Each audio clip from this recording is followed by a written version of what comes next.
Muito boa tarde, professor Ricardo Teixeira, Boa por tarde. estar novamente connosco. Esta semana vamos continuar a explorar as temáticas desenvolvidas na oficina Matemática Passo a Passo. Este projeto pioneiro que arranca no ano letivo deste ano e que abrange todas as escolas do primeiro ciclo da região. Boa tarde à Vera, boa tarde aos nossos telespectadores. É de facto um projeto pioneiro. Antes de mais, gostava só de destacar o porquê de Matemática Passo a Passo, porque não consegui fazê-lo há 2 semanas atrás. A ideia prende-se, por um lado, com o que nós vimos sobre a abordagem concreto, pictórico, abstrato. Tudo deve ser trabalhado partindo do concreto e depois há um processo contínuo para o abstrato, usando e, portanto, explorando vários níveis do pictórico. Mas também há outro aspecto interessante que vem das neurociências cognitivas, que nos dizem que, em média, crianças entre os 5 e os 14 anos conseguem gerir 3 a 4 itens de informação de cada vez num período entre 5 a 10 minutos. Portanto, o período de atenção é limitado e o ideal é que se desenvolvam atividades e que se façam e explorem problemas faseados, portanto, etapa a etapa, de forma que em cada etapa a criança possa tirar algumas conclusões para a etapa seguinte. Portanto, esses são os 2 motivos da formação da oficina se chamar Matemática Passo a Passo. Hoje prometi trazer alguns casos de sucesso do ensino da matemática no mundo e há 2 que se destacam. Quando nós falamos em casos de sucesso do mundo, normalmente são referenciados 2 estudos, o TIMSS e o PISA. Do PISA, a Finlândia é o país que se destaca já há muitos anos porque tem ocupado os primeiros lugares. Do TIMSS, o país que se destaca é a Singapura, que também nos últimos anos também se tem destacado num outro estudo, portanto no PISA. Começo pela Finlândia. A estrutura que nós temos aqui implementada no terreno para este ano é muito parecida com o que é implementado nas escolas da Finlândia. Portanto, os meus formandos são professores de EA e o DA vem de dificuldades de aprendizagem. Portanto, eles não são titulares de turma, eles gerem a superação de dificuldades nos seus agrupamentos escolares, reúnem-se semanalmente com os professores titulares de turma, identificam-se as crianças que têm mais dificuldades, sugerem-se estratégias para superar essas dificuldades e os próprios professores da EA vão às turmas titulares, desenvolvem atividades de grande e de pequeno grupo e também depois têm algum trabalho individualizado com algumas crianças. E é um grande universo de professores a nível regional. Isso é que é uma grande vantagem, porque nós estamos a falar de uma rede de 60 professores. 60 professores que não têm turma e que estão vocacionados para a superação de dificuldades e que partilham entre si as suas estratégias. Portanto, isso, com o decorrer do tempo, vai trazer, sem dúvida, uma mais-valia para todo este sistema. Não tínhamos dúvida que vai trazer, de facto, uma mais-valia. Há aspectos que podia destacar também da Finlândia, aspectos mais de natureza macroscópica, portanto, da forma como se aprecia o ensino e da forma como o papel do professor também é valorizado. E são aspectos também a ter em conta. Mas há outro aspecto muito importante, a igualdade. Portanto, todas as crianças têm o direito de serem apoiadas num determinado momento do seu percurso escolar. E isso pode acontecer e é perfeitamente natural na Finlândia. O que é natural é que no final dos 4 anos de escolaridade do primeiro ciclo, todas as crianças num determinado momento tenham tido algum tipo de apoio. Portanto, não são consideradas já um grupo, não há um grupo de crianças que necessitam daquele apoio continuado e os outros estão à parte. Não.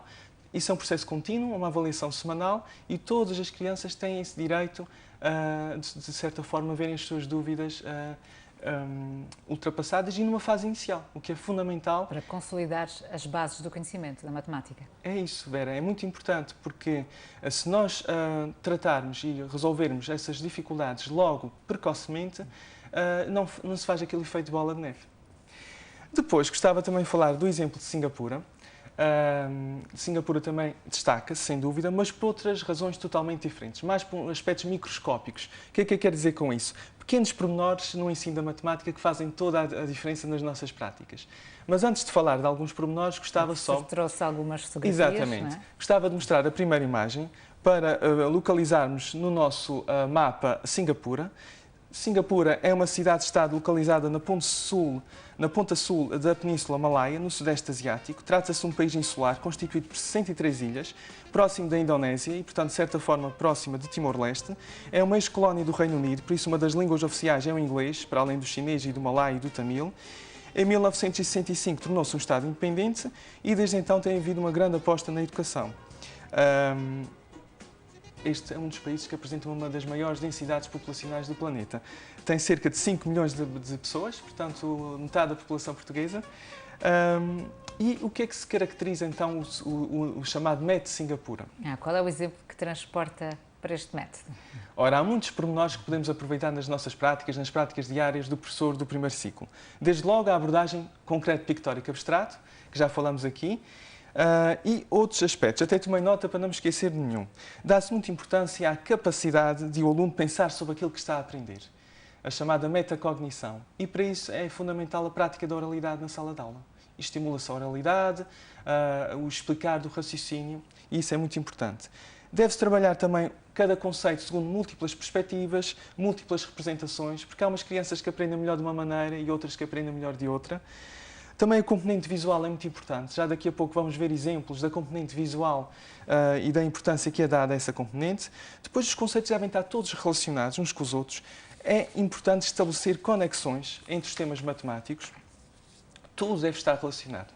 E, por fim, não menos importante, deve-se respeitar uma ordem muito clara e só se deve explorar um determinado tema quando todos os conceitos que é preciso para esse tema estão devidamente consolidados. Isso é uma regra de ouro, digamos assim, não se saltam etapas em Singapura. Pode-se pensar que, se calhar, há uma maior perda de tempo, porque temos que garantir que aqueles conceitos-chave são aprendidos, mas, na realidade, se esses conceitos forem aprendidos, numa fase posterior, quando estivermos a trabalhar conceitos mais avançados, o ensino processa de uma maneira muito mais ágil, porque aquelas peças basilares já estão adquiridas e compreendidas.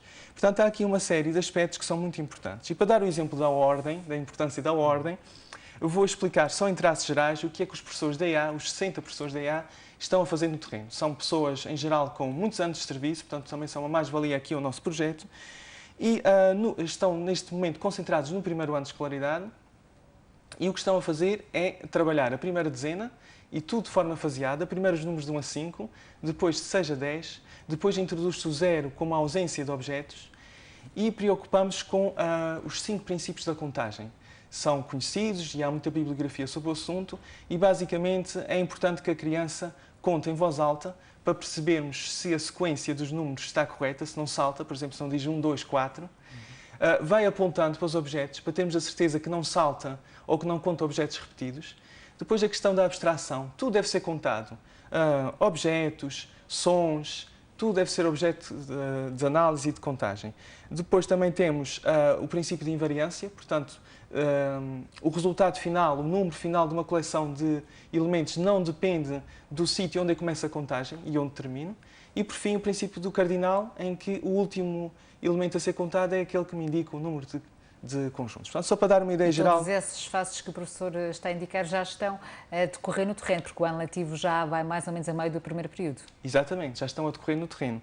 Ainda dentro da primeira dezena é importante a tal subitização, que falamos já 2 semanas atrás, trabalhar o nível do pictórico, a escrita dos numerais. E só depois de isto tudo estar bem consolidado é que passamos para as decomposições, adições e subtrações dentro da dezena. E aí, Singapura traz um esquema visual muito interessante, são os conhecidos internacionalmente e famosos number bonds, em português os esquemas todo-partes, porque têm um todo e pelo menos 2 partes. Eu trago algumas imagens, podemos ver a próxima imagem, em que explico melhor estes esquemas. Do lado esquerdo em cima, vemos no sentido do todo para as partes, o 5 que se compõe no 2 e no 3, como exemplo. Já do lado esquerdo em baixo, vemos no sentido contrário, agora estamos a caminhar das partes para o todo e agora estamos a treinar a adição. 2 mais 3 igual a 5. Do lado direito, se nós desconhecermos uma parte, mas conhecermos o todo e a outra parte, podemos subtrair essa parte ao todo para obter a parte que desconhecemos. Portanto, num único esquema visual, nós trabalhamos tudo. É uma lógica de raciocínio. Isso está tudo ligado, as decomposições, as adições, as subtrações, e é um esquema visual que, depois de trabalhar muito no concreto, fica de facto nas cabeças das crianças e é um passo importante para as aprendizagens futuras. Já temos a mostrar a próxima imagem. Aqui temos um trabalho da colega Lourdes Betancourt, professora da EA da EBS das Velas de São Jorge. Aqui temos a utilização de materiais muito simples, um cabide, o numeral 3, o número 3 ali, representado, e de composição. Temos, no caso concreto, o 3 decomposto em 2 e 1. e com as molas eu posso treinar qualquer decomposição de qualquer número até 10. No próximo exemplo temos também algo criativo. Neste caso, na próxima imagem, vemos uma galinha. Neste caso, estamos a trabalhar os amigos do 5, como se costuma dizer, as decomposições do 5, o 5 decomposto em 2 e 3, de uma maneira bastante apelativa, partindo do concreto e também partindo da realidade que as crianças conhecem, o que é muito importante. Todos estes esquemas devem ser trabalhados à exaustão, as crianças devem perceber bem todas as decomposições até o 10 e só depois é que se avança para a etapa seguinte. Por isso mesmo é que eu tenho na próxima imagem um exemplo. Portanto, agora aqui já estamos a trabalhar com números superiores a 10 e já queremos fazer uma adição com números superiores a 10. Se eu perguntasse à Vera quanto é que era 7 mais 2, a Vera respondia-me em fração de segundos 9, porque estamos dentro da dezena. Mas quando ultrapassamos a barreira psicológica da dezena, como no exemplo 7 mais 8, há que pensar um bocadinho. E a ideia base é partir o 7 em 2 e 5 e juntar o 2 ao 8 para agrupar a dezena, formando o 10, sobrando assim 5.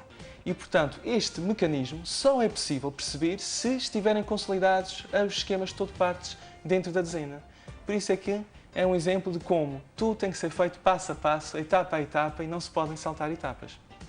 Os professores das escolas, já vimos aqui uma fotografia que vem inclusivamente da Escola de São Jorge, já transmitiram algum feedback deste arranque deste projeto? Já, estão em geral muito entusiasmados. É claro que ainda há que divulgar esta iniciativa, desde logo junto dos colegas titulares de turma. É importante que sejam receptivos, porque em todos os casos de sucesso do ensino da matemática no mundo há fatores claros, por exemplo, a colaboração das universidades com as escolas, como está acontecendo neste projeto. Outro exemplo é o trabalho colaborativo dos professores. Eu não sei tudo, o meu colega não sabe tudo, mas nós, se trabalharmos em conjunto, podemos, sem dúvida, melhorar as nossas práticas. Portanto, todo esse trabalho colaborativo é importante. E depois, alertar a própria sociedade, desde logo os pais encarregados de educação, para a importância desta iniciativa, porque estamos a falar de questões muito claras. Portanto, há hoje em dia um flagelo, e pode-se dizer mesmo com esta palavra, porque muitas vezes os jovens chegam ao 9º ano e fogem da matemática, não tiram aquele curso que gostariam, porque têm dificuldades na matemática. E é nas bases que se trabalha a matemática. Nós vamos mostrar o contacto do professor Ricardo Teixeira para a página do Facebook, para quem quiser esclarecer com o professor algumas destas questões deste projeto A Matemática Passo a Passo, esta formação pioneira que está na região. Professores, voltamos a ver-nos daqui a 15 dias para a nova rubrica. Não sei se quer já adiantar-nos qual é a temática que vai trazer. Eu já estou a pensar em vários temas. Desde logo estou a desenvolver um trabalho com uma colega da Universidade de Aveiro, em que estamos a fazer a ponte de ligação entre a calçada portuguesa e o artesanato. Portanto, pode aí ser fica um tema então a sugestão a para pensar no futuro. Daqui a 15 dias, a temática que o professor Ricardo Teixeira trará ao Açores hoje. Nós marcamos encontros consigo amanhã, a partir das 17h20. Até lá, a continuação de uma excelente tarde.